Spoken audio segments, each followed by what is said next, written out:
सियावर रामचंद्र की जय। मैं सूरज पाठक देश न्यूज में आप सभी का स्वागत करता हूं।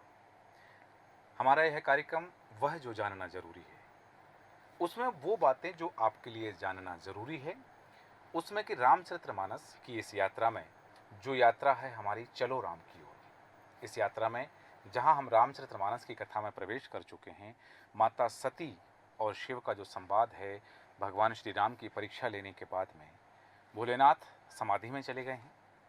माता सती ने बहुत प्रयास किया कि वह अपने अंतर मन के उस दाह को खत्म कर सकें, लेकिन वह दाह उनके अंतस में रहा। यह एक पति पत्नी का संवाद, एक पिता पुत्री की चर्चा भी सामने आएगी।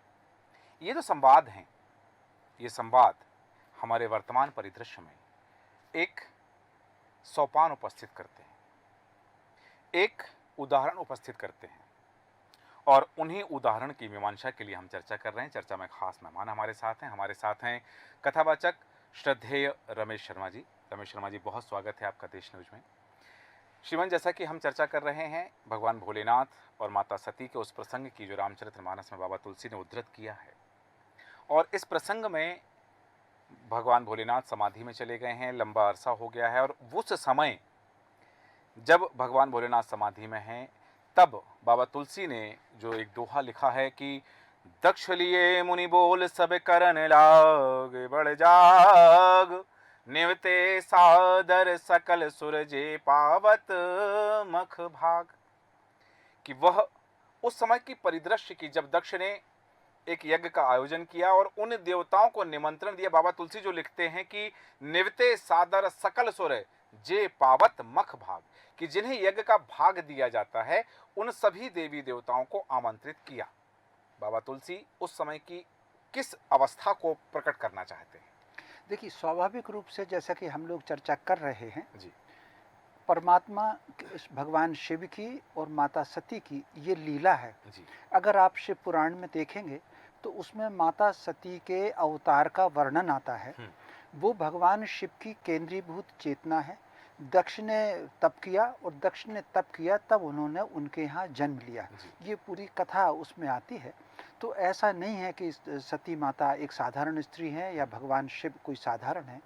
ये उन्होंने कहीं ना कहीं हमको जो चेतना दी है, हमको जो संदेश दिया है, वो पति पत्नी के बीच के संबंधों का संदेश दिया है। और पति पत्नी के बीच के संबंध के साथ माता पिता के घर का और किस प्रकार आदर होना चाहिए, उसका उन्होंने संदेश दिया है। अवतार जो होते हैं उनका उद्देश्य लोक कल्याण होता है। लोक कल्याण, जो आसुरी शक्तियाँ होती हैं, दुष्ट लोग होते हैं, उनका दमन होता है। और फिर वो मनुष्यों की भांति लीला करते हैं और मनुष्यों की भांति लीला करके वो समाज को संदेश देते हैं। ये जो प्रसंग आया है, इस प्रसंग को हम त्रिकोण के रूप में देख सकते हैं। एक तो माता सती का और भगवान शिव के बीच का संवाद, जैसा कि आपने स्वयं बताया। भगवान शिव तप करने चले गए, जब लौट करके वहाँ से आए हैं, दोनों के बीच में मार्ग में चर्चा हुई है। मार्ग में चर्चा होने पर बहुत कुरेद करके शिवजी ने पूछा और उसको कहीं ना कहीं छुपा करके माता सती ने जो उत्तर दिया है, जिसकी हम लोग चर्चा कर चुके हैं। अब यहाँ पर एक संदेश जिसकी हमने कल चर्चा की थी, वो पत्नी के लिए है कि पत्नी किसी प्रकार का कोई छुपाव न रखे और किसी तरह की कोई जिद न करे। ठीक उसी प्रकार इस प्रसंग में भगवान शिव ने संसार के पतियों को भी एक संदेश दिया है कि यदि पत्नी के मन में कुछ भाव है तो उसको संतुष्ट होने दें। एक बात, यदि उनके मन में उस भाव की प्रबलता है तो उस पर कोई नकारात्मक बात ना करें, उस पर कहीं ना कहीं पत्नी के मन को बहलाने की बात करें। जब परीक्षा लेकर के माता सती लौटी हैं तो उनके मन में बहुत विषाद है। उस विषाद को उन्होंने भगवान शिव से तो छुपाया, लेकिन भगवान शिव ने पूरे मार्ग में उनको सुंदर कथाएं सुनाई हैं माता सती को, ताकि उनका मन बहले। और मन बहलाने के बाद फिर वो तप करने गए। उसमें लगभग 87,000 वर्ष तक भगवान शिव ने तप किया और शिव ने तप किया। और जब ये प्रसंग आता है, तब से लौट करके आते हैं, तब दक्ष के यहाँ यज्ञ हो रहा है। तो ये जो कथा माता सती के अवतरण की आती है शिव पुराण की, उसमें उन्होंने अगर मांगा था दक्ष ने, तो उसी समय माता सती ने उनको वरदान देते समय ये कहा था कि यदि आपको अहंकार आ जाएगा तो वो अहंकार आपके विनाश का कारण बनेगा। ये माता सती ने, यद्यपि ये रामचरितमानस में इस श्राप का उल्लेख नहीं है, जी हाँ। ये शिव पुराण में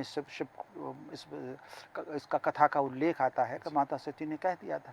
तो अब ये जो सारा का सारा घटनाक्रम है, ये कहीं ना कहीं वो सारी जो घटनाक्रम है जो कहा गया है उसको पूर्ण करना। अब यहाँ पर एक और बात है, जब उन्होंने देखा है कि सारे के सारे देवतागण जा रहे हैं तो उन्होंने अपनी किसी सखी को, विजया को कहा कि देखो ये सारे देवता कहाँ जा रहे हैं। जब पता लगा तो माता सती ने भगवान शिव से कहा कि मेरे पिता के यहाँ बहुत उत्तम यज्ञ हो रहा है, जी। आप क्या मुझे अनुमति है। यहाँ एक छोटा सा इस कथा में जी। अंतर आ रहा है। शिव पुराण की कथा के अनुसार माता सती ने शिव जी से भी आग्रह किया कि आप भी चलिए, जी। लेकिन रामचरितमानस में वो स्वयं को जाने की कहती जी। हैं।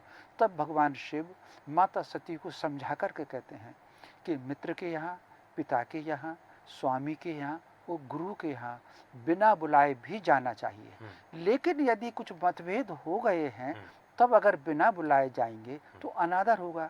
एक कथा आती है कि प्रयाग में एक संतों का, ऋषियों का एक समागम था। जी। उस समागम में दक्ष की और भगवान शिव के बीच में कुछ मतभेद हुए जी। और इसके कारण दक्ष ने भगवान शिव का अपमान भी किया था। ये पूरी कथा शिव पुराण में आती है। जी। तो भगवान शिव ने ये कहा, ये उल्लेख है श्रीमद् रामचरितमानस में उल्लेख आता है कि वो जो घटना घटी थी उस घटना का भाव अभी भी दक्ष के मन में है, इसलिए वो नहीं बुला रहे हैं मुझको और मेरे कारण तुमको भी नहीं बुला रहे हैं, तो तुमको बिना आमंत्रण किए हुए नहीं जाना चाहिए। लेकिन सती के मन में ये भाव आया है तो और उन्होंने इच्छा व्यक्त की है जाने की। हाँ। यहाँ इस कथा में दो प्रकार का संदेश देता है। जैसा कि हम लोग चर्चा कर रहे हैं कि माता सती साधारण नहीं है, वो जगदम्बा हैं और जगदम्बा हैं, और इस रूप में अगर आप देखेंगे उनका जो सती का स्वरूप है वो शैल कुमारी का और महागौरी का स्वरूप है। वो सर्वज्ञ हैं, वो सब जानती हैं, फिर भी उन्होंने लीला करके संसार की स्त्रियों को एक संदेश देने का प्रयत्न किया है कि यदि पति मना कर रहे हैं तो आपको नहीं जाना है, पति की बात मानना है। मायके में भी अगर आपको सम्मान के साथ बुला रहे हैं तो ही आपको जाना है। ये माता सती यहाँ संदेश दे रही हैं।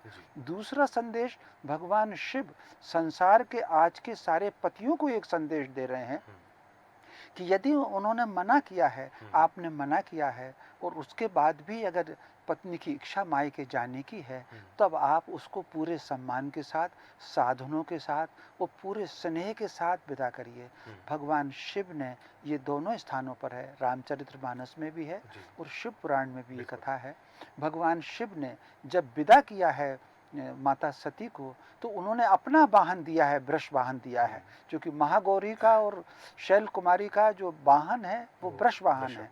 तो माता सती को उन्होंने वृष वाहन दिया है, अपने गण दिए हैं, सेवक दिए हैं, वो प्रसन्नता के साथ उन्होंने विदा किया है। तो यहाँ दोनों प्रकार का संदेश है, पतियों को भी संदेश है, क्योंकि भगवान शिव तो सर्वोपरि हैं और माता सती भी सर्वोपरि हैं। वो सब जानते हैं, जो भी रचना है उनको सब पता है, क्या उनको लीला करना है वो भी जानते हैं। लेकिन समाज को समझाने के लिए भगवान शिव ने और माता सती ने ये लीला की है।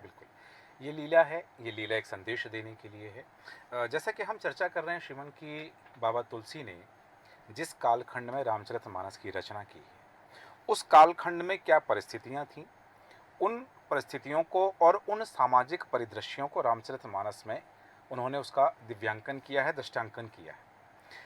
इस प्रसंग में बाबा तुलसी ने एक चौपाई लिखी है कि जब वो देख रही हैं कि राजा दक्ष के यहाँ, उनके पिता के यहाँ यज्ञ का आयोजन हो रहा है और सभी देवी देवता जा रहे हैं, तब बाबा तुलसी ने एक शब्द लिखा है कि सती बिलो के व्योम विमाना, चले जात सुंदर विधि नाना, और सुर सुंदरी करहि कल गाना, सुनत श्रवण छूटहि मुनि ध्याना। यहाँ एक शब्द जो है सती बिलो के व्योम विमाना, कि आकाश में उन्होंने विमान देखे। बाबा तुलसी ने जिस कालखंड में रामचरितमानस की रचना की है उस समय तक विमान नहीं थे, हवाई जहाज नहीं थे, हेलीकॉप्टर नहीं थे। बाबा तुलसी जब उस वर्तमान परिदृश्य की सामाजिक कथा का उल्लेख कर रहे हैं, सामाजिक परिदृश्य का उद्यापन कर रहे हैं कि वो उसको विद्यमान कर रहे हैं रामचरितमानस में। तो ये जो शब्द लिखा है विमान, इसमें क्या वैभव दिखाना चाह रहे हैं बाबा तुलसी कि सती विलोक के व्योम विमाना? देखिए, ये जो भारत का जो वैभव है, अतीत का वैभव, जी। वो बहुत विलक्षण रहा है। और भारत का जो वैभव है, विमान का जो वर्णन आपने कहा है, ये भारत में की जो विज्ञान था या भारत की प्रगति थी, वो बहुत उन्नत थी। विमान शब्द यद्यपि रामचरितमानस में भी आया है, शिव पुराण में भी आया है और अन्य स्थानों पर भी आया है। राम जी के लिए भी विमान का उल्लेख आया है। लेकिन यदि आप वेद में देखेंगे तो वेद में विमान शब्द तो नहीं आया है, लेकिन जिस प्रकार कीर्ति अश्वों से जुते हुए रथ का वर्णन आया है, वो कहीं ना कहीं विमान का संकेत देते हैं। एक स्थान पर ये आया है कि कीर्ति अश्वों से जुता हुआ ये रथ ये तैयार है और इसमें सुंदर अल्पाहार की भी व्यवस्था है। ऋग्वेद की एक ऋचा में ये आता है। तो भारत का जो वैभव रहा है, भारत का जो विज्ञान रहा है, बहुत उन्नत रहा है। जिस कालखंड की रचना बाबा तुलसीदास ने रामचरितमानस के माध्यम से दो प्रकार के संदेश, तीन प्रकार के संदेश दिए हैं। एक तो उन्होंने भारतीय संस्कृति की जो वैभव है उसका वर्णन किया है, और दूसरा वर्तमान परिस्थितियों को देख करके समाज को उन्होंने सचेत किया है, और तीसरा आने वाली पीढ़ियां किस प्रकार अपना जीवन जिएं उस बात का भी उन्होंने संकेत दिया है। आपका जीवन कैसा होना चाहिए, व्यक्ति निर्माण कैसा हो, परिवार कैसा हो, समाज कैसा हो, संस्कृति कैसी हो, आपके सोचने का तरीका कैसा हो। अब इस कथा में भी एक और संदेश बाबा तुलसीदास जी ने दिया है या ऋषियों ने दिया है, क्योंकि शिव पुराण में भी ये कथा है तो ऋषियों ने दिया है। जैसा कि मैंने कहा है कि माता सती साधारण नहीं है। अब ये नकारात्मक विचारों का अतिरेक किसी भी महिला को कहाँ ले जाएगा। वो जब परीक्षा लेने के बाद उनमें जो नकारात्मक विचार का उत्पन्न हुआ है, उस नकारात्मक विचार के उत्पन्न होने से उनके मन में ये आया है कि ये देह मेरी समाप्त हो जाए, और उन्होंने राम जी से प्रार्थना की है कि ये मेरी देह समाप्त हो जाए। तो यहाँ बाबा तुलसीदास जी ने माता सती के माध्यम से समाज को दो प्रकार का संदेश दिया है। एक तो आपको चित्त को एकाग्र रखना है, प्रभु के प्रति चित्त को एकाग्र रखना है, और इतना नकारात्मकता की ये जो पराकाष्ठा है कि किसी विषाद को लेकर के, किसी घटना को लेकर के आपके मन में इतना कष्ट आ जाए कि आप शरीर को त्याग करने का सोचने लगे। और ये अगर ये दृढ़ होगा तो उसकी क्या परिस्थिति होगी, ये हम आगे कथा में चर्चा करेंगे कि माता सती का ये विचार बना रहा कि मेरा शरीर चला जाए, तब क्या परिस्थिति बनती है, ये भी बहुत विस्तार के साथ बाबा तुलसीदास ने वर्णन किया है। सती प्रसंग को देखेंगे तो कम से कम 500 दोहा, चौपाई, सोरठा, लगभग 500 होंगे जो उन्होंने वर्णन किया है। तो ये जो जीवन शैली है, उस जीवन शैली में ये संदेश माता सती और भगवान शिव की इस लीला के माध्यम से तुलसीदास जी ने सचेत किया है कि नकारात्मकता की पराकाष्ठा पर ना जाएं। जी, सहस 87 बरस पुनि कि 87,000 वर्ष बीत जाने के बाद माता सती के मन में जो ख्याल है, जो विचार हैं, जैसे कि श्रीमन शर्मा जी ने कहा है कि पति परित्याग हृदय दुख भारी, कहीं न निज अपराध विचारी, और बोली सती मनोहर वाणी, भय संकोच प्रेम रस सानी। आज का समय तो ऐसा है कि सुबह कोई त्रुटि हुई है तो शाम को उसे भूल दिया जाता है, लेकिन 87,000 वर्ष बीत जाने के बाद यदि अपने किसी अपराध के कारण मन में भय और संकोच है तो वो माता सती हो सकती हैं। जैसा कि श्रीमन ने कहा कि वो साधारण स्त्री नहीं है।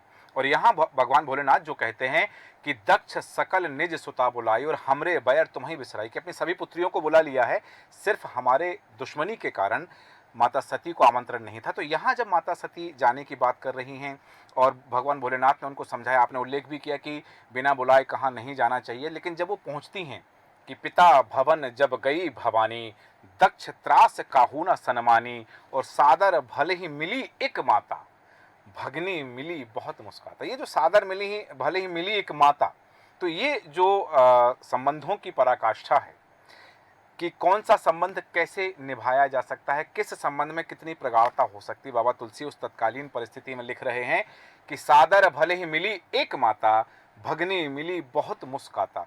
इस आशय को क्या परिदृश्य, क्या चित्रण करना चाहते हैं बाबा तुलसी? देखिए, स्वाभाविक रूप से जैसा कि हम लोग चर्चा कर रहे हैं इस कथा में एक बात और विशेष बात है, जी। एक संदेश और भी ये भी है कि यदि कोई घटना हो जाती है तो कोई पति अपने मन में परित्याग का विचार ना लाए।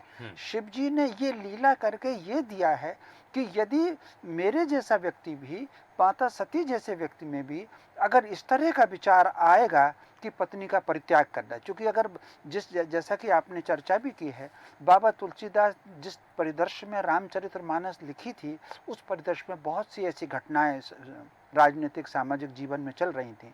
तो यदि आपने ये कठोर निर्णय ले लिया है तो वो कहाँ तक जा सकता है, ये दर्पण भी दिखाया है भगवान शिव ने और माता सीता ने जब वहाँ पहुँची।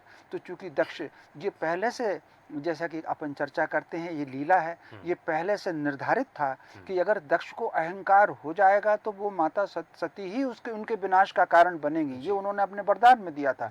तो जब तप किया था दक्ष ने, तो भगवान ब्रह्मा जी ने उनको वरदान दे करके प्रजापति बना दिया था उनको। वो 10वें प्रजापति हैं, प्रजापति बना दिया था। तो जैसे ही वो प्रजापति बने तो उनको भारी अहंकार आया। उस अहंकार में ही शिव जी का अपमान किया। और जब माता सती वहाँ पर पहुँची तो उनका, चूंकि उन्होंने ये देखा कि उन्होंने बात भी नहीं की, और पिता के डर के कारण जो उनकी और अन्य बहनें थी उन्होंने भी कोई बात नहीं की, केवल मुस्कुरा करके रहीं। लेकिन माता है, माता ने उनका स्वागत किया है, माता उनको आदर भी दिया है। लेकिन वहीं उन्होंने देखा कि यज्ञ के भाग में शिव जी का कोई स्थान नहीं है। तो उनको एक भारी क्रोध आया। वो भारी क्रोध आकर के उन्होंने चेतावनी दी कि तुम लोग, इतनी अहंकार तुमको हो गया है और तुम्हारा अब विनाश निश्चित है। तो स्वाभाविक रूप से ऐसा करके वो उस यज्ञ में समाई। यहाँ पर अगर सूरज जी देखेंगे तो ये इस लीला को करके, इस लीला के माध्यम से माता सती ने हमारी आज के जो पीढ़ी है उसको ये संदेश देने की कोशिश की है कि यहाँ 2 संदेश हमको मिल रहे हैं। एक संदेश तो ये मिल रहा है कि आपको नकारात्मकता की पराकाष्ठा पर नहीं जाना।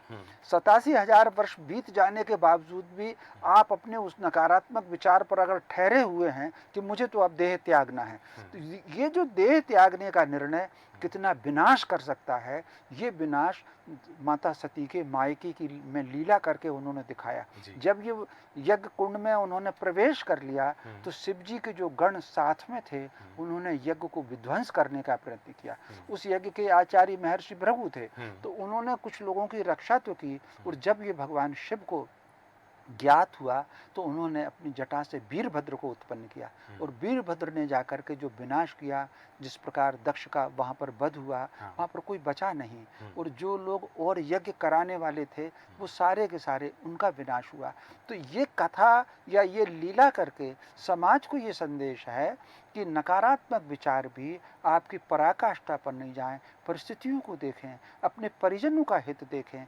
ये ठीक है कि उस समय जो बात थी, माता सती ने यज्ञ में प्रवेश किया तो उनके माता पिता का घर समाप्त हुआ।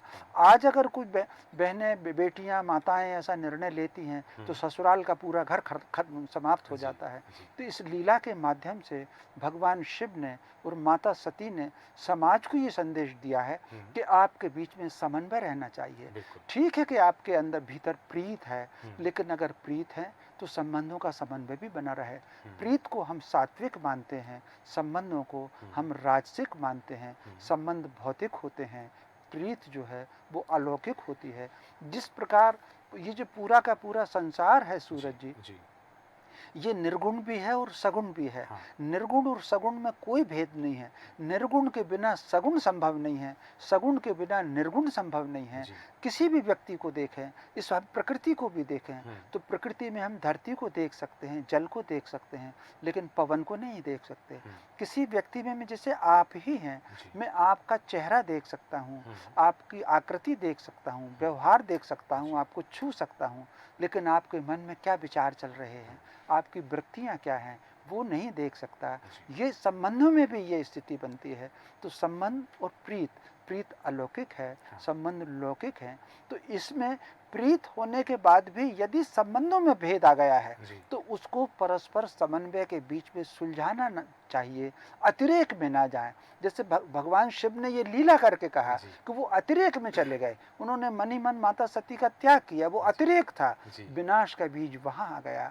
माता सती ने भी अतिरेक किया, कि ये देह को मैं त्याग दूं, हम्म। ये दोनों बातें अतिरेक हैं। तो भगवान शिव और माता सती ने ये लीला की और लीला करके कहा कि जब शिव और सती अतिरेक में चले जाते हैं तो क्या घटनाएं घटती हैं। इसलिए संसार को चाहिए समन्वय बना के चलें, संतुलन बना के चलें। संतुलन से ही जीवन है, समन्वय से ही जीवन है। बिल्कुल।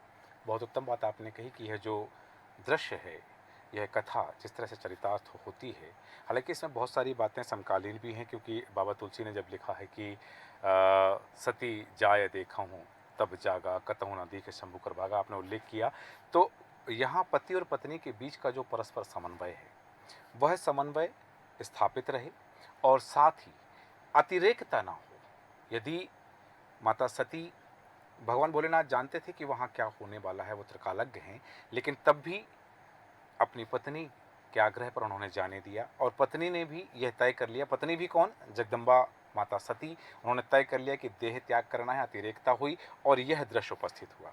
रामचरितमानस की वो सीख, रामचरितमानस के वो संदेश जो वास्तव में समाज के लिए हैं, इस यात्रा का नाम है चलो राम की ओर। शिवन, जैसा कि मैं पूर्व में भी आग्रह कर चुका हूँ कि आपकी परम रमवाणी से हम सुनना लगातार चाहते हैं, किंतु समय अनुमति नहीं देता है। हम कल पुनः आपसे इसके आगे की कथा पर विमर्श आपका जानेंगे। आज आप स्टूडियो आए, आपका बहुत बहुत धन्यवाद और हमारे दर्शकों को सारगर्भित आपने जानकारी दी। यहाँ बाबा तुलसी जिस तरह से लिखते हैं, क्योंकि उन्होंने एक बात लिखी है जो समकालीन है कि जिस तरह से जो कुछ हुआ कि जब माता सती ने वहाँ देखा कि यद्यपि जग दारुण दुख नाना और सबते कठिन जाति अपमाना, और इन सब के बीच में पूरा घटनाक्रम जैसा कि श्रीमान शर्मा जी ने बताया है कि सब कुछ हुआ कि भय जग विदित दक्ष गति सोई जस कछु शंभु विमुख क्यों हुई। तो भगवान से विमुखता ना हो, पति पत्नी के बीच परस्पर प्रीति रहे, यही संदेश इस कथा का है। कल पुनः इसके आगे की कथा कि भगवान भोलेनाथ ने कैसे काम का संहार किया और काम के संहार की कथा वर्तमान समाज को क्या संदेश देती है, यह विषय लेकर आपसे होगी मुलाकात। तब तक बने देश न्यूज के साथ। नमस्कार।